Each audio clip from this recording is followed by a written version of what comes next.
Former President Barack Obama officially endorsing his former vice president on Tuesday and using that opportunity to speak out about leadership during a time of crisis. The kind of leadership that's guided by knowledge and experience, honesty and humility, empathy and grace. That kind of leadership doesn't just belong in our state capitals and mayor's offices. It belongs in the White House. And that's why I'm so proud to endorse Joe Biden for President of the United States. This crisis has reminded us that government matters. It's reminded us that good government matters, that facts and science matter, that the rule of law matters, that having leaders who are informed and honest and seek to bring people together rather than drive them apart. Those kind of leaders matter. Joining us now is CNN senior political commentator David Axelrod. He is a former senior advisor to President Obama and strategist on both of Obama's campaigns. Ax, great to see you. Long time no see. Good to see you guys. Great to have you. You look well. Thank you. It's hard not to read between the lines there of President Obama speaking and sending a message. What did you hear him saying? Well, yeah, you would really have to be trying not to get that message. He was drawing a direct contrast with Donald Trump. And, it's interesting. He said, this is the president we need right now at this time. I mean, he was making it very clear, not just why he supported Joe Biden, but all the qualities that he listed: honesty, humility, empathy. These are qualities that critics of President Trump have been pretty clear are missing in him, and the president obviously feels that way. And those are important qualities in the midst of a crisis. So, Ax, I want to play some sound from then President Obama from, I think this was 5 years ago, and he was speaking at the National Institutes of Health about pandemics. So listen to this. There may and likely will come a time in which we have both an airborne disease that is deadly. And in order for us to deal with that effectively, we have to put in place an infrastructure, not just here at home, but globally, that allows us to see it quickly, isolate it quickly, respond to it quickly. So that if and when a new strain of flu, like the Spanish flu, crops up 5 years from now or a decade from now, we've made the investment.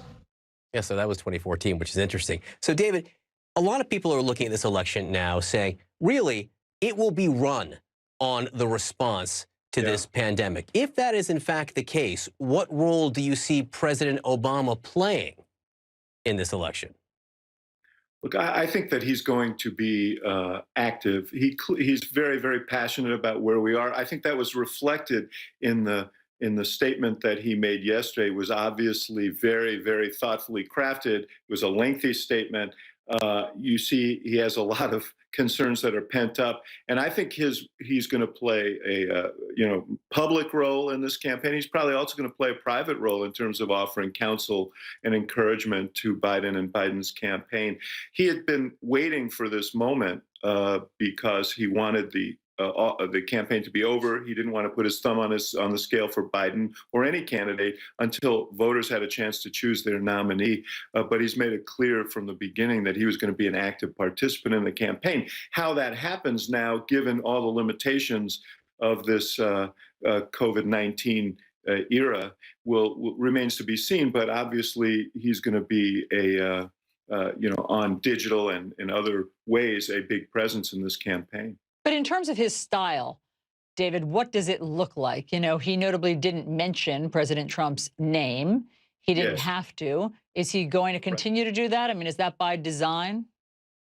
Yeah, I mean, I think his point was crystal clear. I don't think he needs to call him out and taunt him. I don't think he'll do that. I don't think that's neither his style nor what he thinks is appropriate to a former president.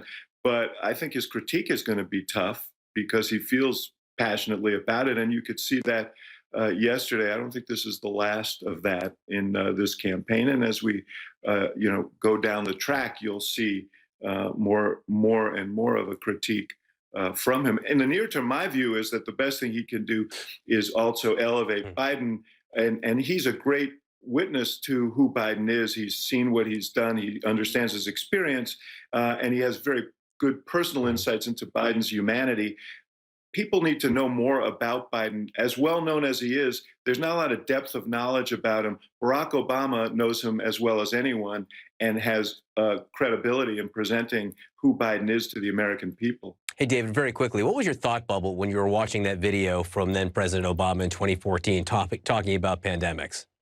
He's been obsessed by this since he was a senator, reading about the avian flu. He got money to study vaccines for the avian flu, and he started a unit in the White House just dedicated in the National Security Council to pandemics that the Trump administration disbanded. He left office saying this is one of his 5 biggest concerns for the future. So when the current president says no one saw this coming, everyone in the field saw it coming. Anthony Fauci started talking about this decades ago, that we were going to have a big pandemic and we needed to get ready for it. And so, that simply wasn't true. We got caught flat-footed because this administration dismantled some of the early warning systems that were put in place by the Obama administration and past administrations just for this kind of exigency. It seems eerily prescient now, given that he said 5 years, and you could set your calendar to 5 years to basically the day that he was talking about it. David Axelrod, great to see you. Thanks so much. Always good to see you guys. Be well, stay safe. You too.